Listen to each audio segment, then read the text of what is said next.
everyone, and welcome to episode 735 of Longbox Heroes, the Lamborghini of comic book podcasts. Joe and Todd here. Todd, hello, how are you? I am good. Ready to do a podcast, as always. Yes, absolutely. And no banter to start things off here. We're all bantered out, I'd say. Yeah, there was a lot of pre-banter and pre-banter, so... Yes. With me going to clean that up. With me going to see Todd every Tuesday now, we get a lot of the show banter out of the way, you know? Right. But we that doesn't ruin At Odds or After Dark because we keep it fresh there too, Joe. So right. Todd listens in on At Odds, but he never chimes in. He's waiting for us to bring up the Mean Street Posse or the Repo Man, you know? Yeah, Repo Man. Yeah. But there's a chance it could be a short show this week. I don't know. I think it's going to be. I don't know. It's not that we like to shortchange you, but it was a little bit of a lean week in comic book news and so forth. A certified bona fide comic book legend unfortunately passed away. Jimmy Pistol is very chatty on social media, and I have an opportunity that I'm going to pitch here. Okay. In regards to that sort of thing. Conventions this weekend. It's a busy weekend for conventions. We're going to turn things over to Becky for my walk down Lois Lane, celebrating the 1-year anniversary officially of that segment here on the show. It seems like it was just yesterday that we added that, you know? It really does. It flew by. It certainly does. We're going to talk about some of the stuff that we read from this past week, which would be Poison Ivy Swamp Thing Feral Trees #1 and Amazing Spider-Man 60. We're going to talk about what we're most looking forward to coming out this week. We're going to talk about the most recent issue in our reread of Gail Simone's Secret 6 in Todd and Joe Have Issues. And we're going to have spoiler-filled discussion of the 2-part season finale of Agatha. And I'm assuming the penultimate episode of HBO Max's The Penguin, yes? Yes, it is. Because Agatha started with 2 episodes and had 1 episode extra, but they dropped 2 for the last thing. So they would have ended on the same day, but they wanted Agatha to end for a Halloween motif, I guess. Mm-hmm. So we'll get into all of that. But to start things off, it was announced Friday that Greg Hildebrandt, one half previously of the famous Hildebrandt brothers art duo. His brother Tim had passed away several years ago, but Greg passed away at the age of 85. His wife put out a message on social media in regards to it, essentially stating that he had been fighting for the last 5 months to regain his ability to breathe after some serious side effects to some medication that he was prescribed to. It really bums me out because he is one of those guys, especially with the stuff that we do on Previewing the Past. Mm-hmm. His stuff is permeating into so much of that stuff. He did a lot of the stuff that we're seeing there. The Marvel Masterpieces stuff was him and his brother. He did a lot of stuff for Lord of the Rings artwork. He did a lot of stuff for the Magic the Gathering stuff, which is very near and dear to my heart, a little bit less to Todd's heart. But he and his brother did one of the original posters for Star Wars back in 1977. That very famous Leia on Luke's leg one that everybody recognizes. So, just a legend in the business, sad to see that he passed, obviously lived a very full life, some would say at 85. And, obviously with his passing, I discovered that he had a pretty active YouTube channel, actually. Mm-hmm. Yep. Obviously the archive is still up there. Spiderweb Art Gallery is the YouTube page. And he was putting a lot of his process. And, we talked about, I think he was doing a redo of the Young Frankenstein poster that he had done for the Mel Brooks movie, right? And he has like a video of his process up. Mm-hmm. And he had all these videos, these really cool videos about his collection and his process and still working and everything else like that. And, obviously the last video is from 5 months ago. Right. So this may be morbid, of course. We kind of dealt with this a little bit earlier this year in regards to the passing of one of our favorites in Salty Keith Giffen, of the, many, many things, but most notably for us, Justice League international fame. Mm-hmm. And, he and his stepson or son-in-law or whatever started a podcast, and then all of a sudden the podcast went away. And a lot of the stuff kind of gets tied into these older creators starting up new things for the digital age, if you will, podcasts, YouTube, whatever. And then they stop doing them, right? So again, this is a bit of a morbid thought, but if you have a favorite creator who's getting a little up there in age and they have a social media page, I'd keep an eye on it. And maybe reach out to them or something. Yep. I know it's a cliche phrase that people use a lot, but give them their flowers now, Mm-hmm. But, let them know now, unfortunately, before they pass, in regards to what you feel and think about their art and their work and everything else like that, and support them with what they're doing now, if they are able to still do stuff now, like Greg Hildebrandt was able to do, And one of the other things in that regard as well, of course, the subject comes up in regards to one of our favorites as well, James Gunn, a.k.a. Jimmy Pistol, And he is very active on social media himself, not so much Twitter per se, but your Instagrams and your Blue Skies and your so on and so forths, Right. And with the passing of Greg Hildebrandt not being the catalyst for it, but obviously being something that definitely brought it to the forefront, where people kind of addressed with him the agreements that companies have with older creators like this, And, to quote James Gunn, he had stated that currently both Marvel and DC compensate comic book writers for their creations. I have created personal relationships with many, if not most, of the writers who have created characters who I've gratefully put into films. And, obviously this was the person specifically that people were asking about. Stan Lee was my friend. I loved him, and he did not die a pauper. No. Right.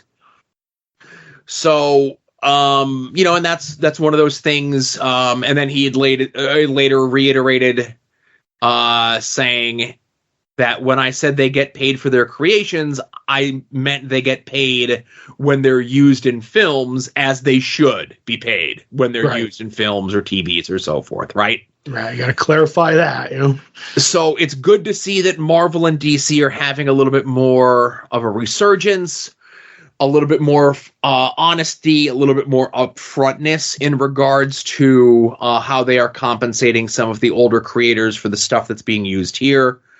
We've seen situations in the past where a movie or a TV show or something will just be whole cloth an idea from a 20, 30, 40-year-old comic book. Mm-hmm.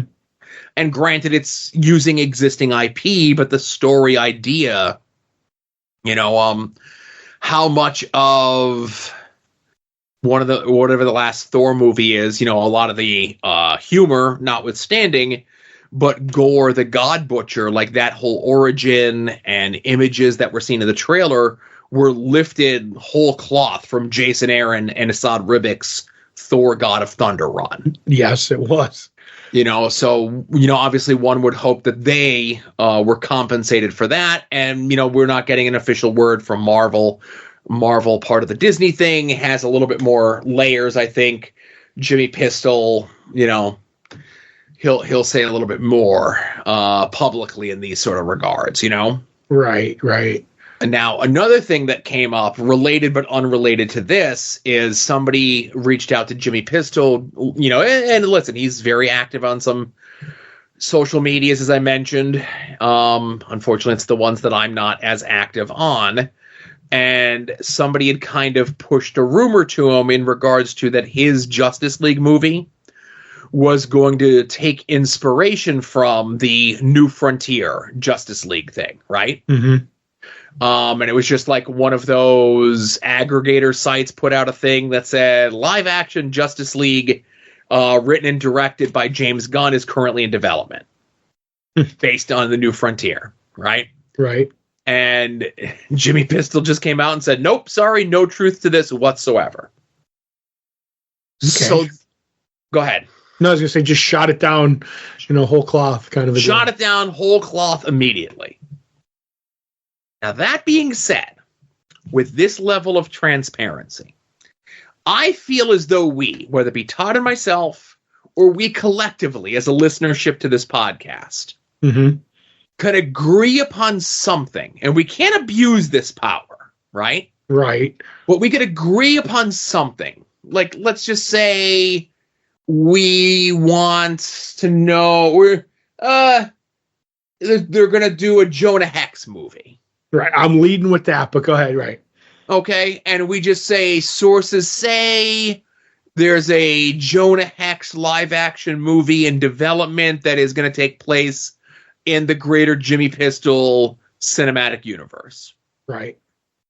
And we get enough people to push that narrative out very clearly. We're talking here very clearly untrue. Right. Mm-hmm. Or we don't know if it's true. Right. Well, we just think it's true. We just think it's true. And we get enough people to put that out there that it comes across Jimmy Pistol's desk, and then he either confirms or denies it. Right.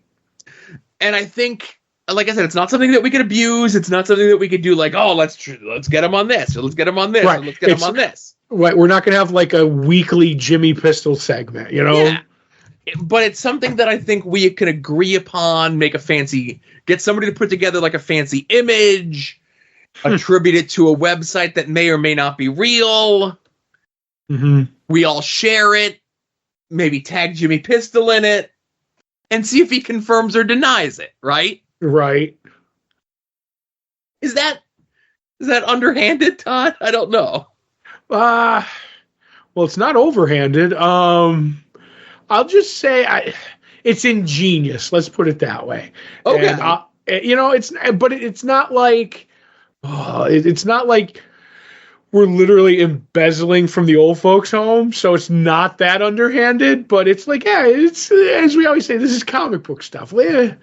How underhanded can it be if you're just trying to get some info, Right. And we don't have a financial stake in the Jonah Hex property. If anything, we're going to give money to go see it. Right. We're going to be out money because. Yes. It's just a way of like, do I need to know if I need to put this money aside today, next week, next year?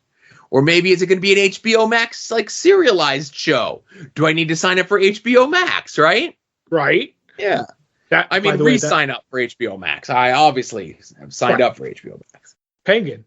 But, I'll say this. That's what I'm hoping for is the Max Jonah Hex TV show just based on the Palmiotti and Gray issues of Jonah Hex. That's 70 issue run, I think. So, yeah, just do one issue a week and I'll be happy. Well, some of them you can kind of maybe fold into but I get you. Yeah, I'm just joking. But yeah, I think we can do this. I think we can make this happen. We know a few designers make some art and stuff like that. With this could be a thing.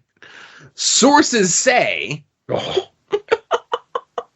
Sources say. Yeah. See, I would just use like the New God thing. The source says. Oh my God. But all right, we got to work on it. Jonah Hex was Jonah Hex was the first thing that came to mind. I know. We could certainly come up with Ambush Bug, the new Deadpool. Yeah. We all got to figure out what we all want to know for sure. We only got one shot at this, right? Yeah. Now, he's not going to be at any conventions this weekend, but there are a bunch of conventions this weekend, Todd. We got the North Carolina Comic-Con in beautiful Durham, North Carolina. Kevin Eastman and Tula Lotay are going to be there. Okay. On the other side of the continent, all the way past California is the amazing Comic-Con Aloha in beautiful Hawaii. Mark Bagley and amateur ghost hunter Freddie Williams III is going to be there. Right. We also have the Motor City Comic-Con in lovely downtown Detroit. Simon Bisley, David Finch, Ron Lim, Ron Mars, Steve McNiven, Ann Nesenti, Carrie Nord, just to name a few that are going to be there. Mm-hmm. And then we have the Twin Cities Con in Minneapolis, Minnesota. Not a ton of comic folks going to be there. Phil Hester's going to be there, right? Mm-hmm. But we got a Mark pick opportunity, if there ever was one. Okay. With Hayden Christensen and Ian McDermott. The Emperor and Darth Vader. Yes. Now, I have seen the pictures of Hayden Christensen at these comic book conventions, Todd, and I'm sorry to disappoint you. He does not dress up as Darth Vader. Nay, he does not even dress up as Anakin. The Emperor, though, I want the Emperor to dress up as. I just want him to go, good. Oh, just so enjoying in his evilness, right? Yes, exactly. You know what? If they did a photo op with the chair, the throne, and two of the red guards with the Emperor, oh my God, I'd be all over that. And see, that's the thing. Even if you do like a backdrop of where it's like the window out looking at the Death Star, right. You don't even have to have like the two. They're called Imperial Guards, by the way. I know what they are because they're part of the backdrop, but you just have the chair, and like you do the photo op where like McDermott's in the chair as the Emperor. Mm-hmm. You're on one side, and Christensen's on the other side, right? Mm-hmm. Like you guys are like part of the dark side of the forest. That's a cool photo op, right? Yep. But there's tons of wrestling people that are going to be at this convention as well, Todd. Right. One of your favorites, Kabuki Crow, the Stinger, is going to be there. Oh, wow. The guy who's getting the good rate for everybody. Got you. Right. And it's a lot of AEW people are going to be there. Most notably, Swerve Strickland, one of the coolest wrestlers going today. Former AEW champion. He had his origin story told in a recent DC comic book. But independent wrestler extraordinaire Eric Cannon is going to be there. And when I saw his name on the guest list, I have known Cannon for the better part of the last 20 years. One of the bestest and nicest dudes in the world. And if you were in the greater Minneapolis area and you're going to this show, tell him I said hi. We interact on social media a bunch, but he's running his own business. He's doing his own thing. He's actually run a bunch of shows. Wrestling shows at the Mall of America. Okay. Yeah. Which is pretty cool to like run a wrestling show there. He's done it a bunch of times. He's got his own thing. He was actually one of the first wrestlers to be ingenious enough to become sponsored. Okay. And he was sponsored by PBR before Broski and Hawkins did it. Good for him. He had gear. And again, to kind of get into the nuts and the bolts of this, short story long, too late. MTV tried to do a wrestling thing back in the mid 2000s, like 2006, 2007, called Wrestle Society X. The idea was to do the wrestling show, film a bunch of stuff, and then have the wrestlers go and do appearances at like bars and things like that. Like, hey, hang out with the wrestlers on this hot show on MTV, right? Mm-hmm. And then MTV went and burned like all 13 episodes over the course of a month on like MTV The Ocho or something, right? Right. So from that germ of an idea, and Cannon was one of the dudes that was included in that promotion, and he's like, well, it's a good idea. Like, why don't I like reach out to like see who would be willing to be like a sponsor for a wrestler, right? Mm-hmm. And he reached out to a bunch of different things, and PBR is like, sure, let's do it, right? Right. And he had gear that had the PBR logo on it. And especially if they were doing a show that was like not an all ages show, because he did a bunch of stuff for Chikara, but like not an all ages thing. And it was adjacent to a bar. It would advertise. It would be like come meet PBR-sponsored wrestler Eric Cannon at so-and-so bar down the street from the show. And they would send him, like, tons of PBR for free, merchandise to hand out, or sell at the gimmick table, and so forth. Right. So this was, like, back in, like, 2010, 2011, he was doing this. Right. And, he's just like a really smart dude, a really ingenious dude when it comes to like marketing. And I don't think he gets the same credit as a lot of other people do. And I think it's just, he was very happy being like the big fish in the small pond in like the Minneapolis, Minnesota, Twin Cities area, Gotcha. And where did you say he ran a promotion at? The Mall of America. So the Mall of America has an abandoned Foot Locker? No. Oh, that's a different thing. Okay. It's a different thing. I got this. Mall of America is actually a thriving mall, surprisingly. It's like one of the last, like, 5 that are left. Right. That and the Steamtown, and that's it. Yeah. So, yeah, definitely. So we'll have the links to those conventions if you're in any of those areas in the show notes, along with information about soon-to-be-named network at soon-to-be-named-network.tumblr.com. Anytime any of the shows go live, of course, you could find them at their own individual sites. You can find them at the podcatcher of your choice, or the one-stop shop for all the shows in the soon-to-be-named network at soon-to-be-named-network.tumblr.com. And that includes, of course, this show that you're listening to right now, Longbox Heroes, Longbox Heroes After Dark, Puzzle Warriors 3, Profane Arguments, We Need Wrestling, At Odds with Wrestling, Final Wrestling Place, Porch Talk, and Wings on Wings just released their second to last episode this week. Oh. Tear rolling down with a tear in my eye, Todd. Mm-hmm. And I don't mean the tear in my eye spoilers for when they try their own branded hot sauce this week or next week's episode. But reach out to the crew, Wings on Wings on social media, obviously all the different channels. They're really going to give it the hard push next week on their series finale. But pick up if you're a hot sauce person, they painstakingly had it like to their specifications. It's got like their name on it. The whole deal. I'm real proud of the crew. I'm proud of anybody else's ingenuity, get up and go, and that sort of thing, Right. I will say this. I did see the bottle art and stuff like that, and they have their likenesses on it and everything. And I was like, you know what? I'm not a hot sauce guy, but that's really cool. Yep. And I kind of want a bottle just because I know the people on the bottle. Do you know what I mean? Like, I'm never going to use it because I die probably, but... Man, oh man, that is cool, Yep. So, obviously at any time any of these folks show up on any other shows, you could certainly find those over at soon-to-be-named-network.tumblr.com as long as they let me know that they went on some other shows, Mm-hmm. Be sure to check out our friends in and around the world of the internet and the stuff that they're up to, like our friend Mike Sterling at his blog, progressiveruin.com. And Mike was actually on a podcast himself this past week. He was on a podcast called Cinema Shame,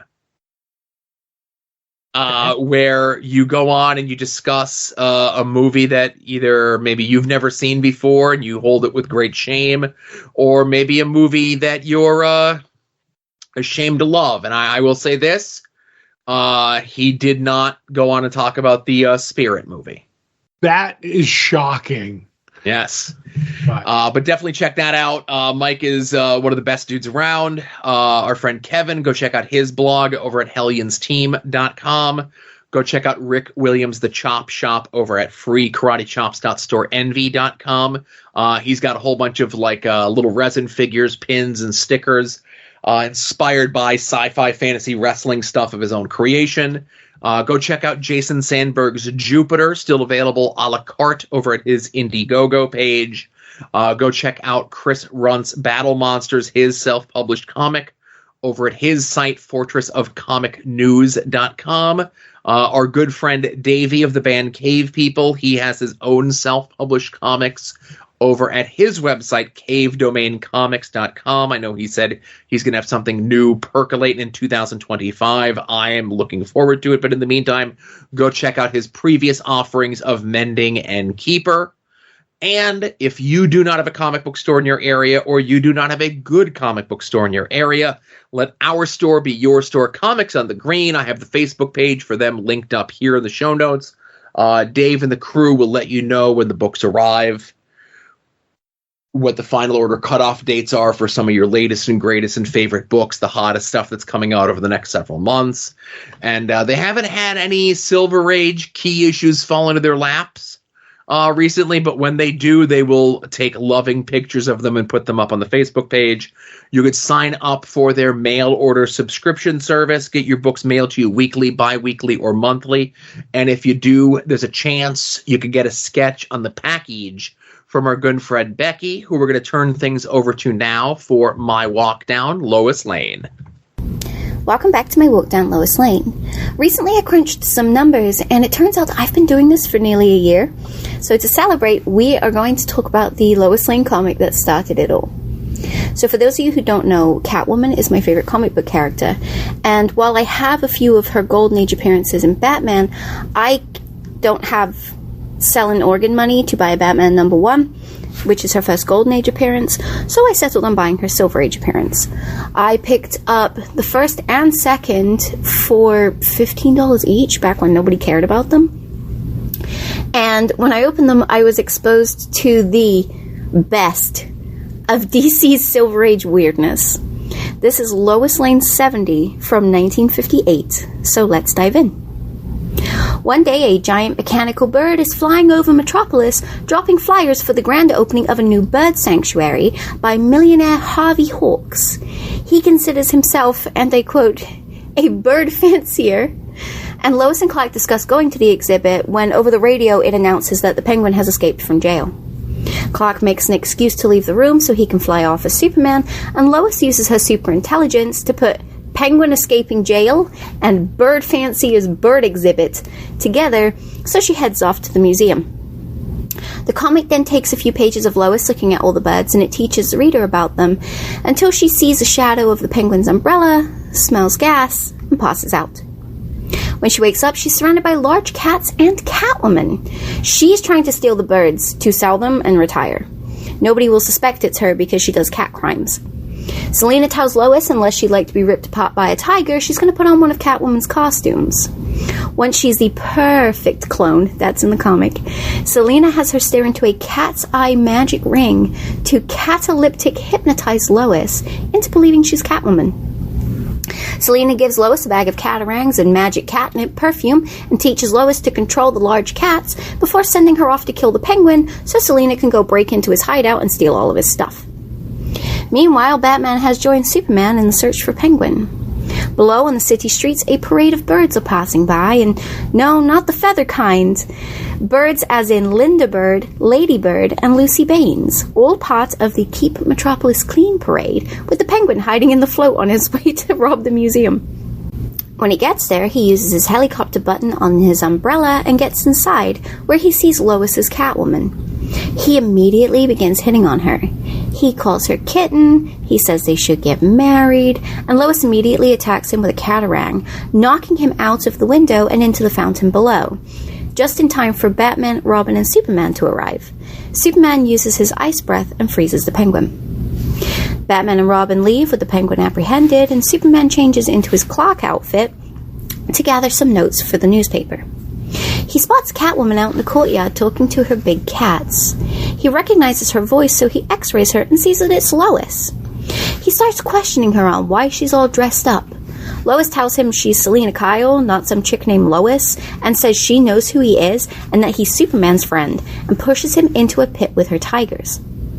As the tigers rip apart his clothes and expose his Superman costume, the real Catwoman arrives in her car. Google her car, I beg you, it's amazing. Just in time to see Superman punching out tigers, and admits Lois is a better Catwoman than her. She only told her to kill the Penguin, and Lois has somehow captured Superman. Superman flies off with the cats to take them to the zoo where they can do no more damage, and tells Lois he will be back to help her. Catwoman sees an opportunity to make Superman her slave, so she grabs Lois, breaks the hypnosis, and tosses her back inside the prison before Superman shows up. He tries to explain who she really is, and Selena tells him, "Oh, I don't know.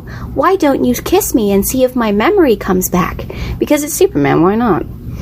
When that doesn't work, she tells Superman to take her to her secret lair, because that will probably help, and he agrees, picking her up and flying away. Lois escapes the prison using typical Lois know-how and decides to joyride Catwoman's car, I would too, that has auto-navigation to the lair, and she speeds away. Catwoman's secret lair is a gigantic cat head in the side of the mountain. Once inside, she grabs Circe's wand, yes, the Wonder Woman villain Circe, and uses it to turn Superman into a house cat wearing a cape. Lois crashes into the lair with Catwoman's car and is immediately attacked by mutated giant cats. As she is about to die, Super Cat defends her, and the panel is a little kitty punching out giant beasts. Love it. He turns his attention on Catwoman, but she grabs him and shoves him into a kryptonite cage that she has laying around, just in case Streaky ever shows up. The issue ends with Lois and Catwoman fighting each other while in costume. This issue has everything, and that's why I love it so much. There is a second part in 71. Tune in, and we're going to cover it next week. Thank you very much, Becky, of course, for that, and your origin story into your collection of Catwoman stuff, who is your favorite character of all time. And what a story this is. Like, this feels like the issue must have been 100 pages to get in everything that Becky said that happened in that issue. Right, and it's the first half of a two-parter. Right.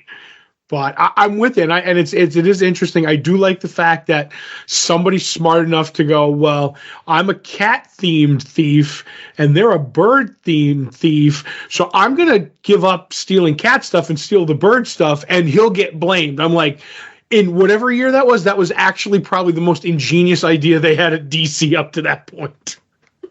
I mean, it was just great. But the car, she is right. I did Google the car. It looks pretty cool, Joe. I may have a screenshot of that, if you know what I mean. So fun stuff. And anybody who keeps a kryptonite cat cage around is okay with me. And I like the and I don't want to say laziness, but I just did the laziness of the person in the story's name also being Harvey Hawks. Mm-hmm. Yeah. I will say, when Catwoman at gunpoint made Lois Lane put on a Catwoman costume, it wasn't going where I thought it was going. That's all. It was a different time, and you can't judge, right? Mm-hmm. Yeah. Yep. Looking forward to part 2. Yes, always, always, always. So let's get into what we read from this past week, Todd. Where would you like to begin? I'm going to start with the book I was looking forward to most, which was Poison Ivy Swamp Thing, Feral Trees, written by G. Willow Wilson with art by Mike Perkins. Basically, there's been, on the outskirts of Gotham, there have been people wandering into like the woods and stuff like that and disappearing. So, and we kind of see a bit of it, like being attacked by trees and stuff like that. But the news and stuff doesn't know that's what's going on. But through that, both Poison Ivy and Swamp Thing are hearing like whispers in the green, if you will. And Poison Ivy's with Harley Quinn sleeping, and they end up going to both check it out, and they end up running into each other. And from there, they realize that maybe there's this young girl who's like behind it, and we end up getting the story of that playing out, while not everybody, but a bunch of people who have been attached to the green, which are mostly the Parliament of Trees, are showing up, because this is like a conversion point for characters that are in touch with the vegetation and stuff like that. And then it's more of a discussion as they're trying to unravel this mystery about this young girl who may be involved. It's Poison Ivy and Swamp Thing having a discussion about Poison Ivy's arguing with herself about her both halves. She's like, no, I'm for the plants. And he's like, well, if you know, you're not just for the plants. You have a relationship with Harley, and like you are torn between two worlds, and that's an interesting through line throughout this. And while with all of that, Mike Perkins' art is absolutely beautiful. And if I had one thing to say about this, I would have changed Nice House by the Sea from becoming the first Vertigo book, even though this is an all-in book, very like all access kind of a thing, but it's a very bleak book, probably the most Vertigo like one shot I've read in a long time, but because probably it's Poison Ivy, they didn't want to put that label on it. But I don't know how to say, this was a very Vertigo-esque book for me, and it kind of was like, this could have been that, but it wasn't. But I highly recommend it. If you're a Swamp Thing fan, it looked beautiful. Mike Perkins' stuff was gorgeous. Check this out. Very, very dark book, which I like occasionally. You would know more than I do how often that you more probably in tune with what Swamp Thing appears in and stuff. I feel as though he and Poison Ivy have crossed over very little. As far as I know of now, the only part that I'm not versed, but I didn't read was when he was a part of that Justice League Dark stuff where he was in like the main universe on a superhero team with John Constantine and stuff like that. That was never my bag. They might have crossed over there, but otherwise I don't remember them crossing over too much. Maybe in like a short, like, when we talk about the anthology books where it's a holiday book or a horror book where you have new writers and 8 stories, maybe in there. But in the Swamp Thing ongoings, I don't ever remember it happening. Mm-hmm. But so, yeah, definitely check it out. The description says that it's definitely not for the weak of heart. And as you mentioned, they probably didn't want to put the Vertigo label on this because Poison Ivy is in it. Poison Ivy's so tied in the greater Bat universe, but of course tied in more directly to Harley Quinn. And I know we talked about a lot of the Vertigo stuff last week. I would wonder if characters like a Swamp Thing or a John Constantine or a Doom Patrol or characters like that for the better part of the 90s and 2000s that were so closely associated with Vertigo, if they were to get new books in the future, that they would kind of go back to Vertigo. I would hope so, but I was thinking about this today, and like we've done a lot of talking about Vertigo in the last 2 episodes. But my thing is, I think the problem, and I don't mean it as a problem with Vertigo, is that those stories in the 90s, which made Vertigo what they were so far ahead of their time, and they were so like serious and mature readers label kind of a book. I think now that especially DC has realized that their bread and butter with some of these characters aren't children anymore. It's more like, adults and or like, college people. They've made the regular DC stories more mature. So that gap between Vertigo and your mainstream DC books isn't the gap that it was in the 90s. They're much, much closer. Like you read a DC book now and it can be very dark without being, overly sexual or violent. But do you know what I mean? Like I just feel the gap is lessened. So it's like there's not much distance between a Vertigo and a DC book, if that makes any sense anymore. But right. Okay. Like I said, I was just wondering if and how and when that would do, I agree with you. I think anything that was grandfathered in the Vertigo world should have when they come back with an ongoing, should be in a Vertigo book, if you will. Right.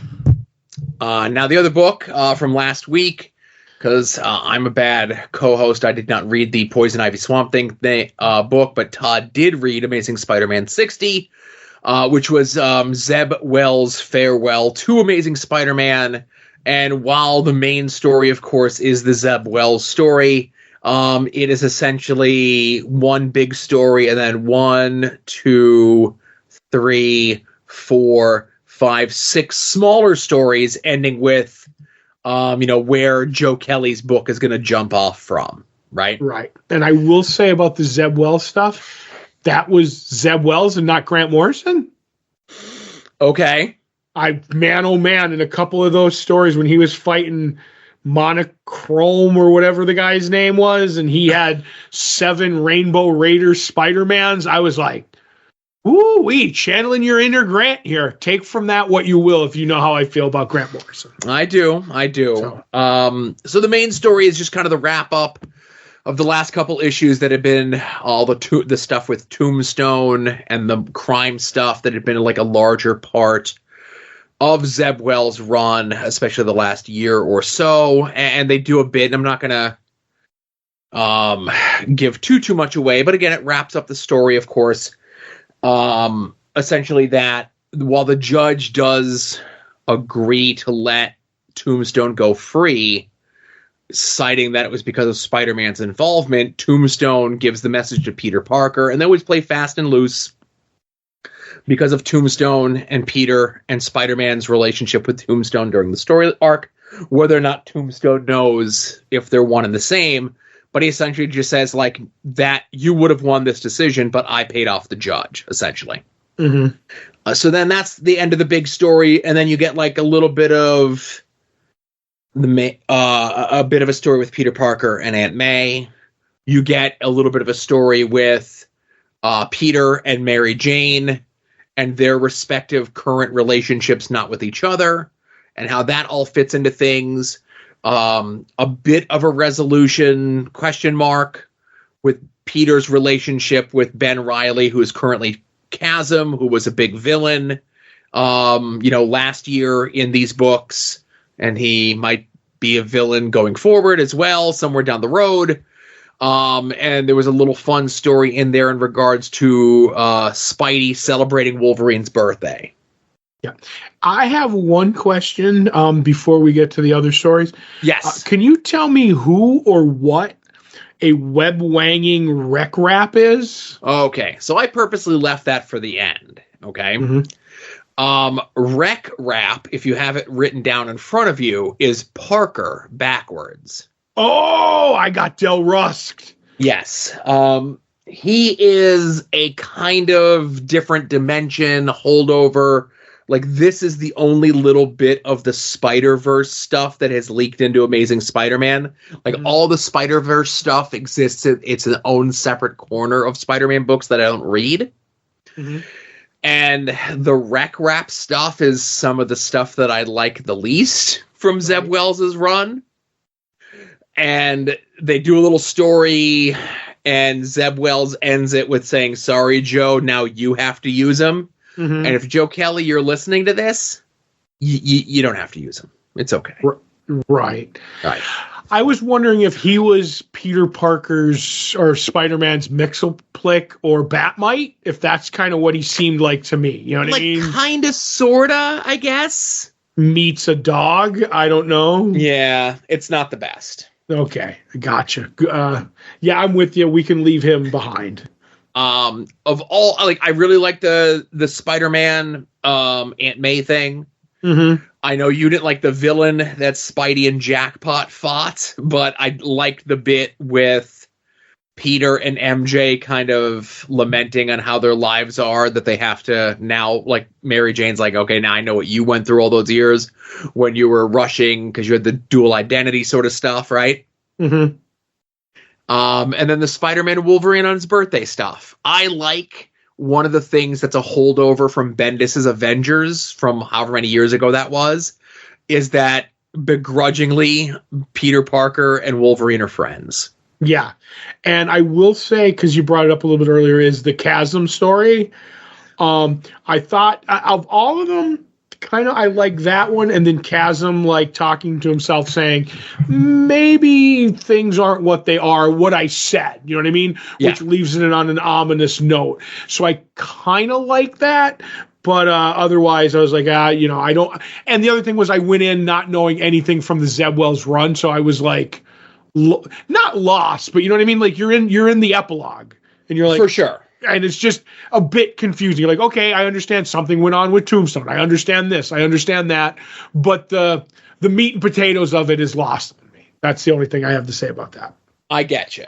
And then again, of course, lastly, we get Joe Kelly's first story, the introduction of what he is going to be doing in his run on Amazing Spider-Man. It's called The 8 Deaths of Spider-Man.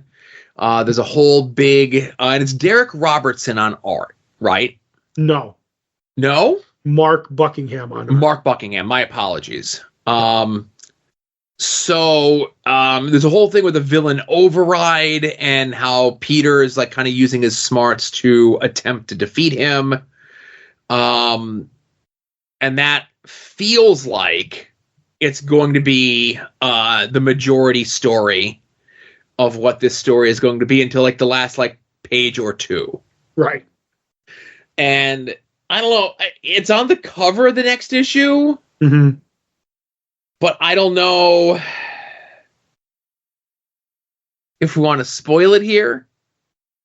I'm going to put it this way. So I read the story, right? And I liked it. I liked it. It was okay. It was Spider-Man. It was very Spider-Man. I will say this, Mark Buckingham, the most Spider-Man looking Spider-Man I've seen in a while. Because he's straight up in the classic red and blues. No, I have a glowing green spider on my chest. No, like weird web shooter like devices kind of a deal. He's in, if you like the classic Spider-Man costume. And it just pops so hard because as you're reading it, there's not much red or blue in those colors in the art. So I love when an artist does that. But I'll say this may give it away a little bit at the end. But I was like, I don't know if I know this book. But then somebody shows up at the end, and I'm like, all right, you've piqued my interest. I'll follow this character anywhere they go. So that's the most I'll give away. But there you go. That's yeah. That if that's not enough of a tease for you to give it away of what Joe Kelly has planned going on for Amazing Spider-Man going forward, if we can get Todd on board, that's really all we need, you know? Right. At least the first story arc. Yes. So that's what we read from this. And I'll say this, you know, it's tough when you have a long run on a book like Amazing Spider-Man. You know, the last person who had a lengthy run like this was Nick Spencer, and his run kind of ended with a little bit of a whimper, per se, for a variety of reasons. If you were reading and you read like the last like 3 issues that came before this, that was essentially just like a 3-issue fight between Spider-Man and Tombstone, drawn by John Romita Jr. If that's your thing, that sounds like a cool Spider-Man story. It was. But things are going to be a little bit different with the Joe Kelly run, and I'm excited to see what he does with it. You know, I'm an Amazing Spider-Man fanboy for life, except for that, you know, period of time where I wasn't. Right. So that's what we read from this past week. Let's get into what we're looking forward to coming out this week. If you head over to longboxheroes.com for now, we put up the poll post, which is a link to all the books that are coming out this week. Whether you get your books in print, whether you get them digitally, whether you get them sent to your home, however it is, you get your books, be forewarned, be forearmed, know what's coming out this week. Todd and I attempt to guess what the other is most looking forward to coming out this week. I am currently in the lead over Todd with 1 correct guess. And I'm going to guess the book that Todd is most looking forward to coming out this week is Absolute Superman #1. It is not. Ooh, okay. It is actually JSA #1. That was going to be my second guess. It was a tight, because I am a big Jason Aaron fan, but man, oh man, coming off that Jeff Johns JSA Justice Society, you know, it had nothing to do with that. I just want like the Golden Age characters back in my life, and I like Jeff Lemire, and I was like, this is everything that I'm kind of looking forward to. So I'm hoping it's really, really good. Gotcha. Is the book you're looking forward to most Saga 70? It is. I was going to say, because there was a chance it was Absolute Superman, but you almost never stray from Saga.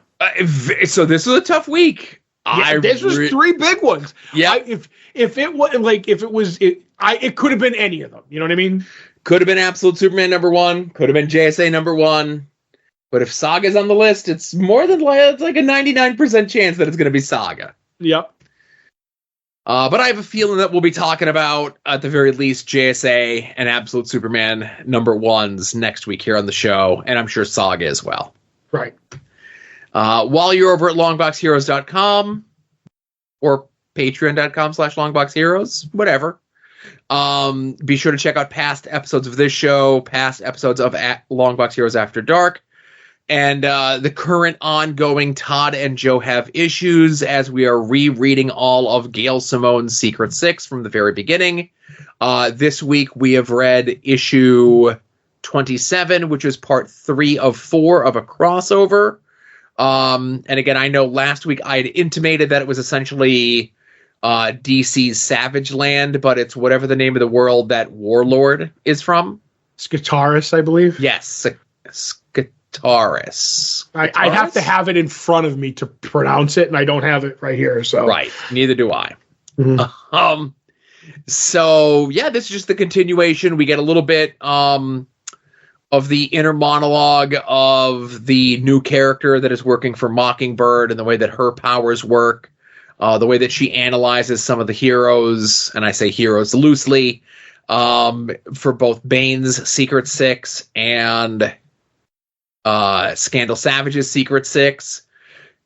And everything that kind of gets set up in regards to the previous issue where Scandal killed Bane and they have to save his life, and what Catman needs to do, which is don the Warlord armor, which is a great bit in regards to save things. And of course, you have your B story still going on with Spy Smasher and Amanda Waller. And, we talked last time about Amanda Waller, and I'll talk about it again because this is the Amanda Waller that I think we agreed that we both miss. Mm-hmm. Yeah. And she basically wins in this one. Yeah. At this point, but go ahead. We get the C story stuff, which is interactions between King Shark and Ragdoll. So there's something for everyone in this issue. Yeah, I will say amazing stuff. My favorite line in the whole thing might be when Jeanette shuts everybody down in Banshee form, kind of a deal. Yes. And Deadshot says, like, well, what are you going to do? What are you going to do if we don't? And she goes, then I bend your body into a series of right angles against the best intentions of God and nature. God, I love Gail Simone's writing sometimes. You know what I mean? Like, that's a description. Like, she didn't need to be that descript, but it works for me. Yeah. And yes, where you said when Catman dons the Warlord outfit, you know how we discussed we all want certain Secret Six figures? Add another one. And on top of that, Ragdoll this time has Superman briefs on as he's jumping around. I'm like, give me the Batman underwear and give me the Superman underwear version of Ragdoll. I'll take them all. Let's just put it that way. I'm hardcore, Joe. And I'll also say it again, I don't think we talk about it enough. Maybe we take it a little bit for granted, of course. But Jim Calafiori's art in this issue is fantastic. And his panel layout is amazing as well. It's tough to draw really cool dinosaurs wearing armor. And Jim Calafiori does a really good job of it.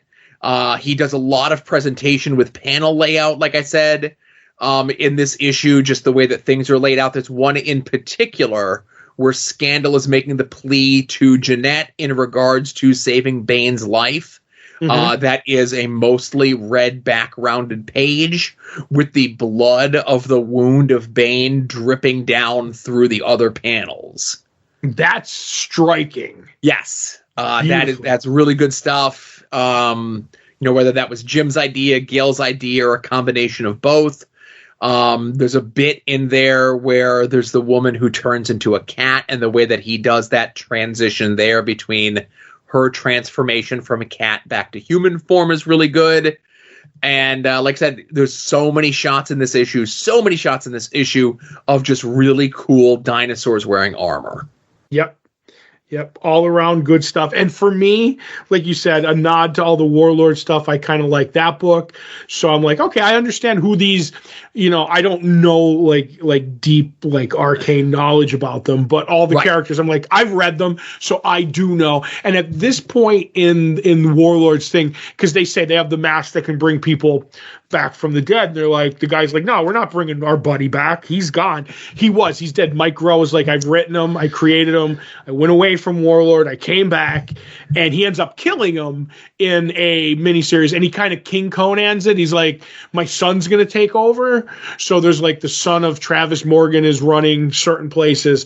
So they're like, oh, we're gonna get him. No, we're gonna get the evil guy, and we're gonna bring him back. And I'm like, okay, I know all the at least the gist of this. So for me, it's like even more fun kind of a deal. Right. I know of them.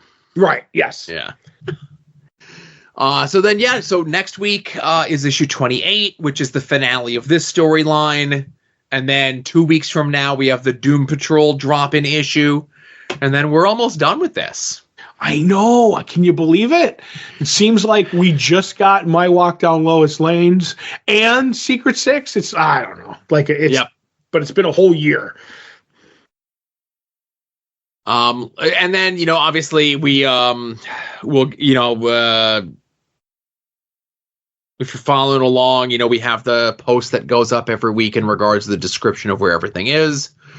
Single issue wise, of course, we'll have sometime around like the second week of December of what the Todd and Joe have issues for 2025 is going to be. If you've been told, don't spoil it. If you have a guess, let us know. We may or may not tell you if you're right or not, right? Right. If you want to help us out, of course, you could buy shirts and pins and stickers with our fancy logo on them. Just reach out to me and we'll work something out. If you want more designs on more things inspired by this, inspired by After Dark, inspired by Soon to Be Named Network, Add-on stuff is in there. Final Wrestling Play stuff is in there. TeePublic is having a sale starting Wednesday as you listen to this, going on for the next 3 weeks. 35% off from now until then. Oh, cool. Yeah. Also, if you haven't, get your Pigskin Pick'ems in. I saw people discussing that their picks did not take, that they know that they did them. And I didn't want to say it there, but I'll say it here. We've talked about it before. That ESPN site, man, is tricky. You think you put your picks in and you didn't. Right. And it stinks when you think you put them in and then you're still beating me. That stinks. Yeah, that is true. But that sucks. I feel bad. Just, make sure, Todd does a good job of trying to put the reminder out for everyone in regards to that. And, as mentioned, I'm in 41st place, right where I belong. And Todd is currently in a 9-way tie for 10th place. Mm-hmm. You're gonna get to single digits eventually again, right? Yeah, I think so. I lay back and then I surge, Joe. I lay back and then I surge.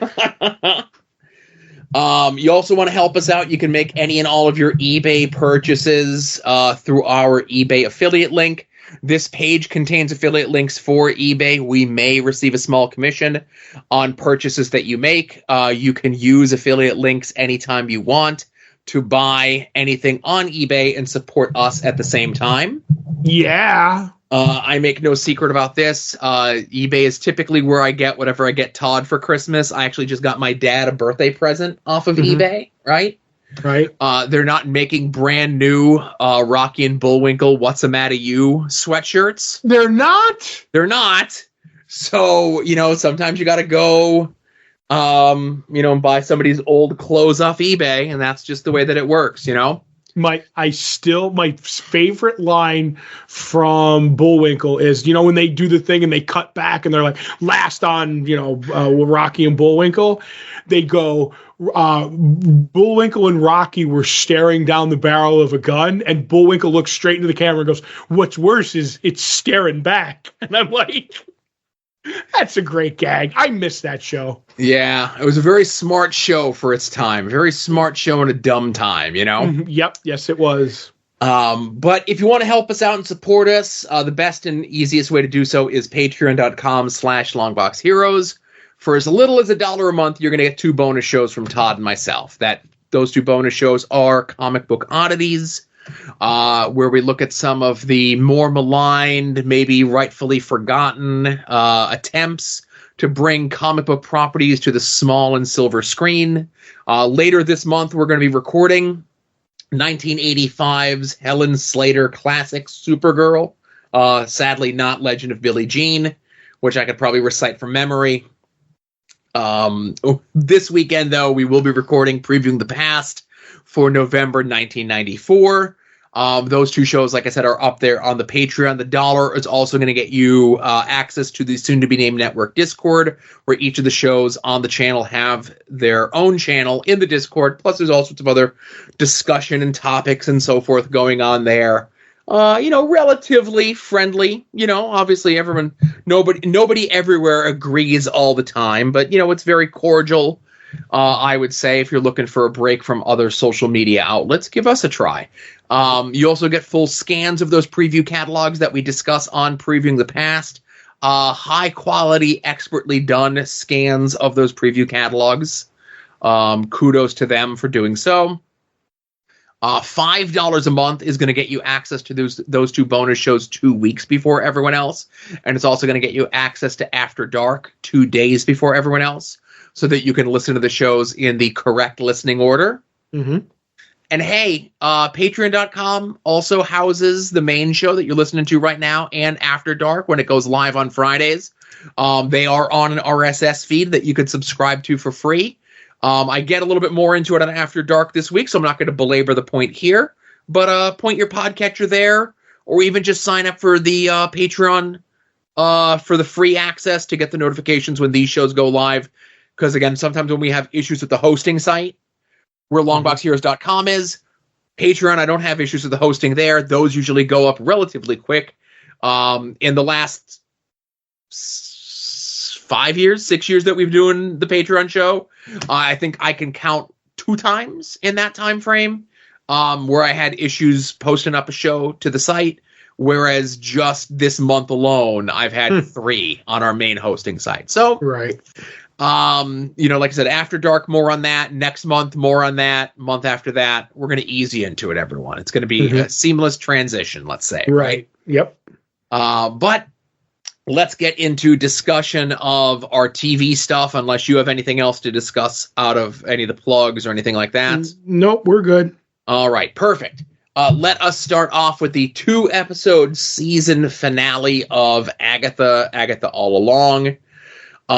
So they left us, was it the previous episode where they left us with a tease that maybe...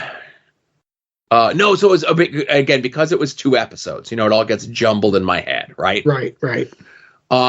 So episode 8 is where we're just down to Agatha, Billy, and Jen, right? Yep. And I did like, because the episode starts off with because we found out Rio is actually Death, and she takes Alice into the afterlife.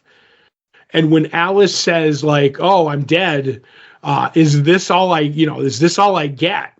I was like, if they say, if Rio Audrey Plaza says you got what everybody got, a lifetime, I was gonna burn it all down, Joe.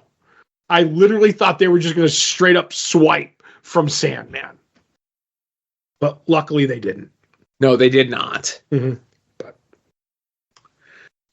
Obviously we get the whole battle there. They're in the room alone, and Agatha ends up making the sacrifice to essentially save Billy and Jen. Mm-hmm. And Agatha and Billy learn that the road essentially is just one big giant loop, because they end up back at the beginning where they left their shoes. Right. And that is when Death shows up. Death and Agatha have their big knockdown, drag-out battle back through the town, whatever the name of the town is. Westview. Billy shows up in full Wiccan garb to make the save. Mm-hmm. Agatha seemingly passes away because of the deal that she had made with Death. Death can't take Billy. Billy returns home. He's all beaten up and banged up, and he goes back to his room. And then Billy kind of looks around his room a little bit. And, obviously we get the next episode immediately. But maybe was all of this in Billy's head? Right, kind of a dream. But we kind of get more on that later. But I do like from this episode the bits where we find out that Agatha was the one who was the witch who bound Kale, the Black Witch, where she was like, "Oh, it was me. I didn't even know it was you." So she goes, and the bit where he, to get out of that room that they're in, that she's gonna all right, you have to get what you want, and then you get off the road, where she's like, "I'm gonna give you your brother back," and she ends up helping him find the body for his brother, and he's like, he's drowning. He's like, am I killing this kid? And Agatha goes, sometimes kids just die. And that ends up like, now we do know that most likely his brother's out there somewhere. And then the bit where, because Agatha made a deal with Rio, Death, he's like, all right, I can't take him unless he's willing to go. Otherwise, he'll just reincarnate. So she goes, I'll serve him up to you. I'll get him to do it. And she ends up doing it. And when Billy goes in his head, he's like, is this how Nicholas died? And Agatha gives up the body. I was like, this was intense leading into the next episode, and I love it. And I will say this, Rio as Death in these things, I thought it was all digital, and I found on Facebook that like they were putting out posts, Aubrey Plaza was putting out, that was all practical. That was all done with makeup. The half skull, half, and I'll actually see if I can post them later because I downloaded them. Gorgeous stuff. I thought, like I said, digital, but practical effects that were really, really cool.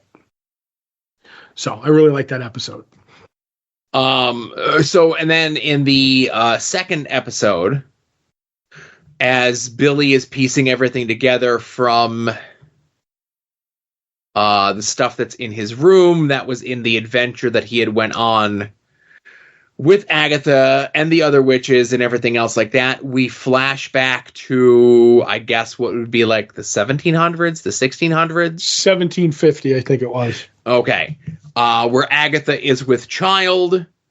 What's her name as Death? Aubrey Plaza shows up to take the child. Agatha makes the plea to keep the child. She does, but obviously not forever. And Agatha and the child essentially go town to town, village to village, luring other witches into her trap so that Agatha can kill them. And they essentially create the legend, the lie, if you will, of the Witch's Road. Would it be an opportunity, Joe? Oh, my goodness. Yes.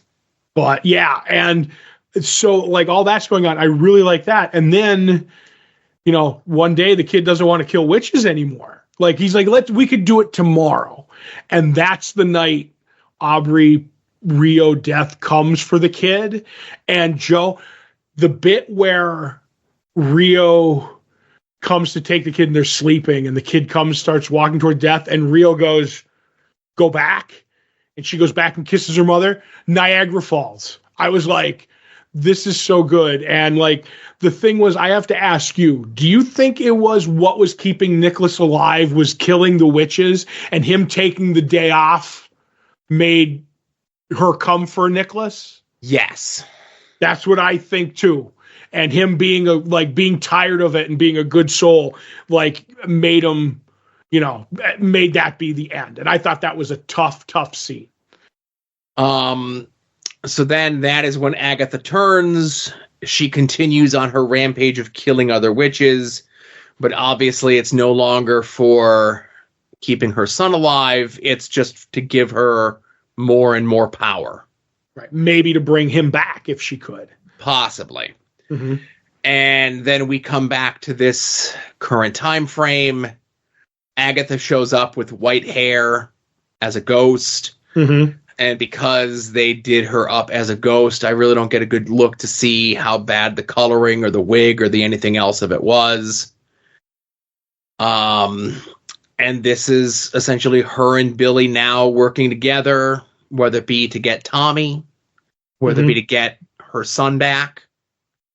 Because obviously we've been led to believe throughout the course of the show that Agatha sold her son, Nicholas, to the devil, essentially.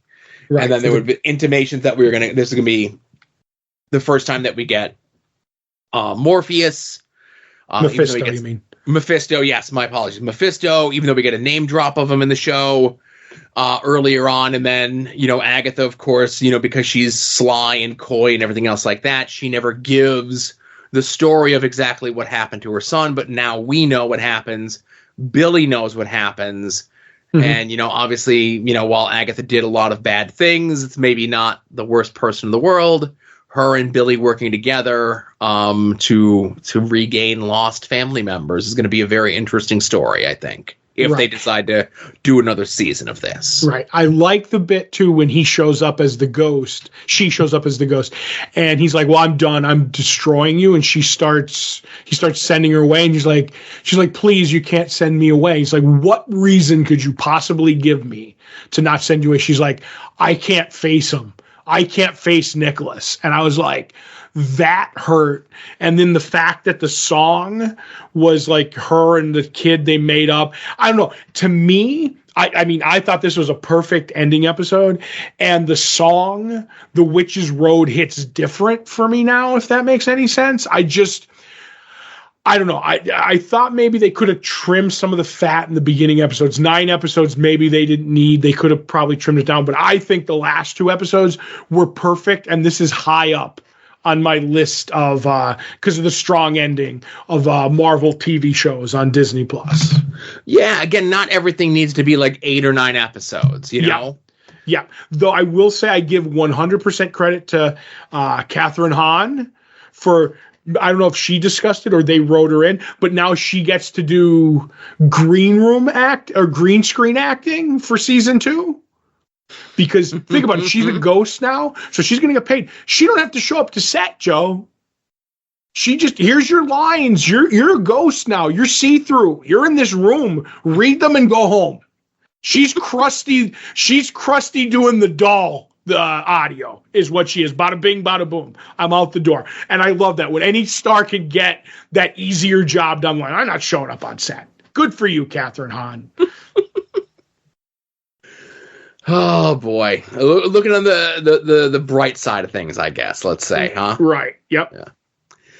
Yeah. So the other thing, of course, that we're going to be discussing is going to be the penultimate episode of Penguin. This also starts with a flashback, and I'm going to let you take point on this one because this is your show. Right. I do love this show. So it takes place in Penguin's youth, and it's him and his mother's like doing books for like the criminal element. I think it's actually Rex Calabrese, which is the guy that Oz like idolized back in the day, wants to be.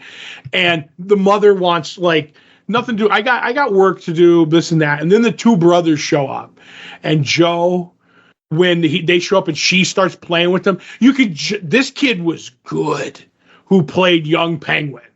And there's a line later when he cements it for me in the flashback. And she's like, oh, this and that. Well, it's time to go out. You got to go out. I got to do this. Give this information to Rex Calabrese.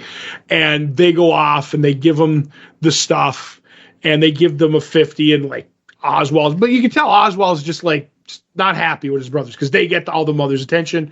They go to the underground tunnels to play light tag with flashlight tag. Sure. And, they're playing and they end up going off the main room where the trolleys are. And they go down into like a lower thing with a runoff thing. It says, and Oz tries to get down there. And I'm going to put this gently where he tries to climb down because of the bad leg and he can't. And he goes, and he almost falls. And they're like, oh, come on, we're only messing around. And he's like, screw this, I'm leaving. Joe, the way he said that, I thought it was Colin Farrell as a child saying it. He was so good. He locks them in and he says, good luck getting out of there, like finding your way out. He goes home and he watches a movie with his mother, one of the movies that he loves. Joe, did you notice there was somebody who likes to wear tuxedos and top hats? I'm almost swear that's going to be something at some point. The episode title was Top Hat, if that was a little bit, if that wasn't on the nose enough, Right. So it starts raining and he looks content and he knows that they're, wherever. At this point, like, and this is, pretty much we figure out that they died from drowning in that room. Did he know they were going to die, Joe? Not initially, because he was just, he was the little brother to the 2 bigger brothers. Mm-hmm. Obviously it was raining. And he locks them in the where the overflow is for the tunnels for the rainwater and everything else in Gotham. I can only assume that there had been times in the past where maybe he was locked in there, or they had been locked in there and were able to get out, but not on as rainy as a day as this was. Because there's a part of me, and that's the where it's like very you're not sure, where you're like, did he do it on purpose or was it an accident? I don't know. I have this weird feeling that it could be meant to take both ways. You know what I mean? Right. I definitely get that as well. You know, obviously, I would say with the way that the actor portrayed this, it was done not with malice, but it was done with selfishness, that he wanted time with his mother. Mm-hmm. And the brothers were monopolizing it on her. Gotcha. So this was his way. If I just lock him in there for a little while, I could be with her. And he was happy. He was content. Yeah. You know what I mean? So now we cut to present day, where Oz comes home to his apartment, the apartment in Crown Point, and finds Vic unconscious. And he ends up basically telling him, Sophia was here and they took your mother. And he realizes that they're showing up. And I love that he says, Vic, you got to get out of here, because they establish he ain't making it down the fire escape. If he can't make it down the ladder, he ain't making it down the fire escape. And I do love, he goes, you got to go down the list of all the people from the Gold Summit. He goes, and get me an army. Joe, I got goosebumps when he did that. And like, so the Maroney shows up, Sal Maroney, and like kicks the stuffing out of him and says, you know, your mother for the mushrooms. And he's like, okay. And he ends up taking them to the tunnels. And luckily his boys kind of, figure out what's going on.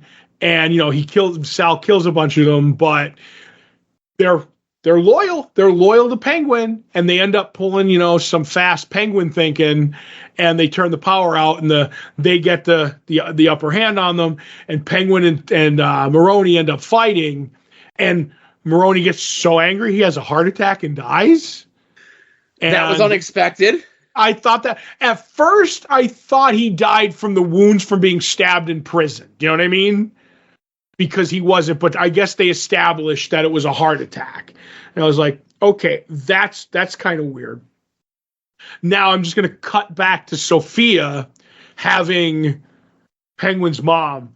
Joe, 2 tour de force actresses in a scene playing out when Penguin's mother is taking zero gruff from Sophia, even though like she could kill her at any time.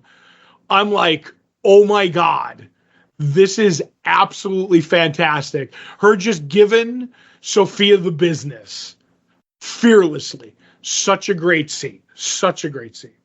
Now, I question, you know, obviously, you know, up until a certain point, I'm thinking like, oh, is the mom working Sophia, right? Mm-hmm. Because she's like, oh, he told me about you. Oh, this house don't look as nice as he said it did, you know? Right. You afraid of a little color? Yeah. And then when she brings up the 2 sons, that's when she kind of has like a relapse, if you will. Mm-hmm.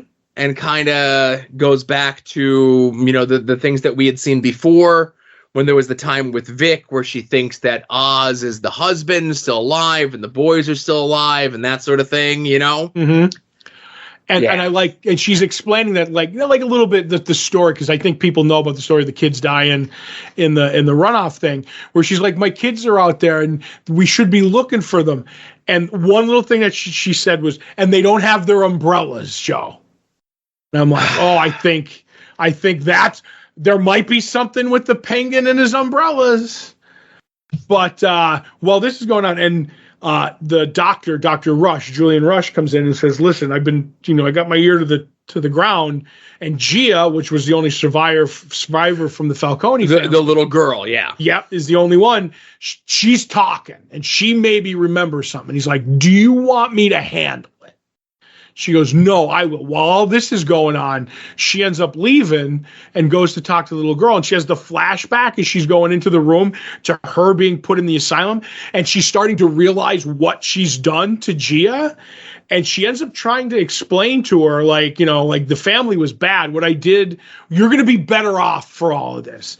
And just and I'm like, does the kid buy it or whatever? But this puts the hurt on Sophia, because she just like realized maybe she messes up, and she goes back and finds out that Penguin's still alive because he calls her and says once again, the drops for my mother. And she goes back to Julian and says, you know what? I'm tired of all this, the game, all of it. I'm just going to do it and I realized what I did with Gia. I'm just going to do it, give her mother for the thing. And Julian talks her out of it and says, make him suffer. And I'm like, she's like, okay, I have a plan. She agrees. And they cut back like she's going to bring the mother to the thing. And they say, okay, they're at the gate with the SUV. They come into the tunnels. He's like, lock up the tunnels behind them. And they bring it in. And she's like, okay, like, is my mother in there? Get out of the car. Where are you? Talking to Sophia on the phone. And you realize that she's not in the car. One of her underlings gets out of the car and runs off. And I'm like, that's a bad omen. She goes, but I left you surprised. And he goes in the back thinking he's going to find the mother's body, which I thought he was going to find the mother's body strangled, because she tells Julian, I feel like none of the faces that I've been showing are Mayan. And I thought she was going to embrace the hangman and she strangled the mom, but it wasn't the mom. It was C4 in there. And he ends up running and diving into the runoff thing that we see at the beginning. It's poetry because it rhymes, and it saves him. And he crawls up out of the hole in like a devastated part of Crown Point of Gotham looking for Vic. And he ends up finding that drophead detective Sophia sent him, and he ends up knocking out Oz, and he's going to take him back to Sophia. I'm like, this episode was crazy. And we still have one left, Joe. Oh, yeah. I'm just trying to think if there was anything else. You'd mentioned a bit in regards to that where Sophia and the mother, Kristen Milotti is Sophia, Deidre O'Connor is the mom, Frances. Mm-hmm.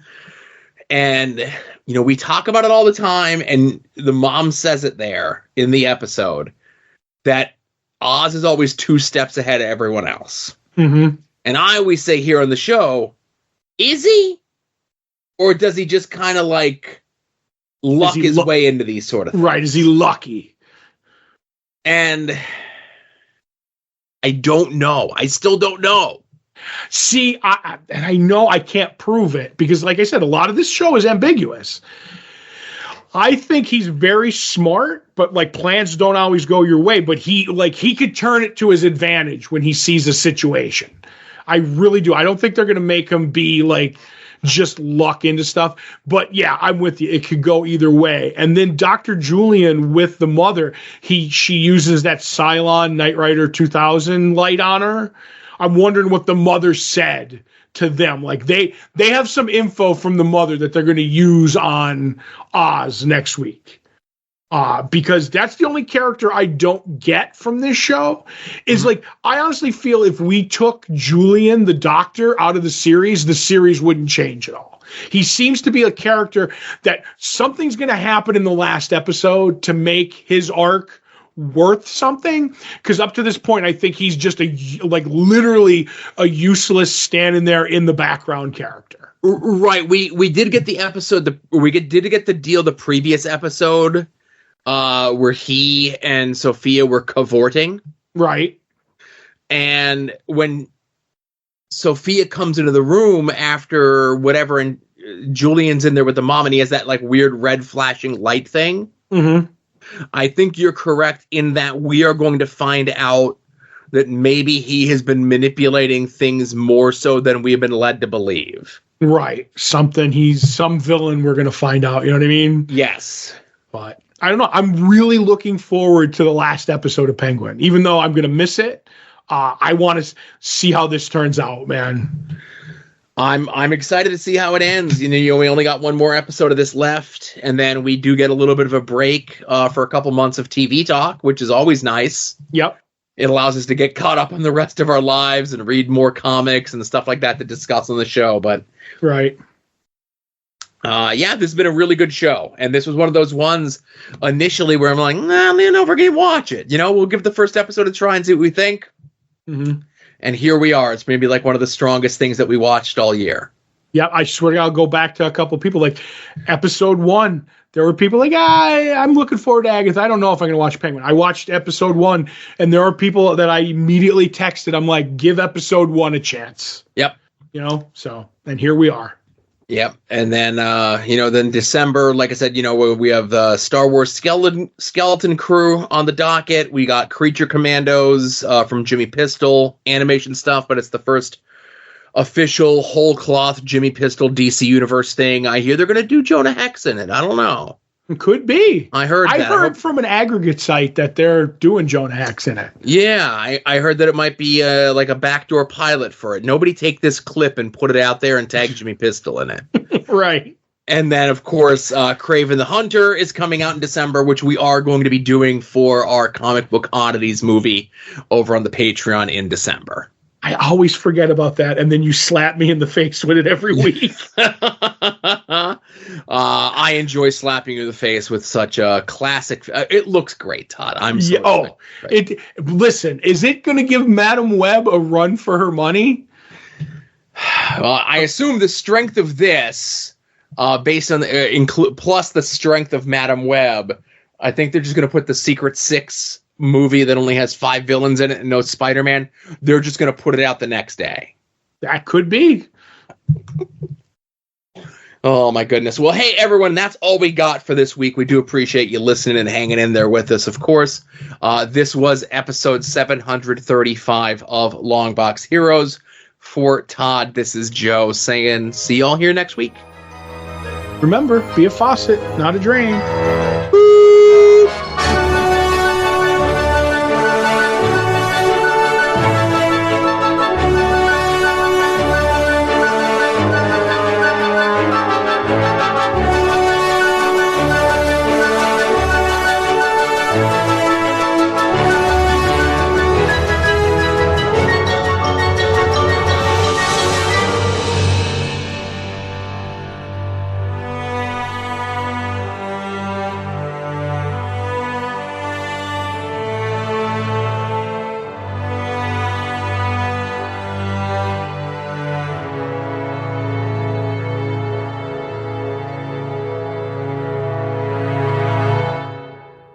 You're listening to the soon-to-be-named network, the Lamborghini of podcast networks. The Rob is a Longbox hero. The Rob is a Longbox hero. He gives us five stars.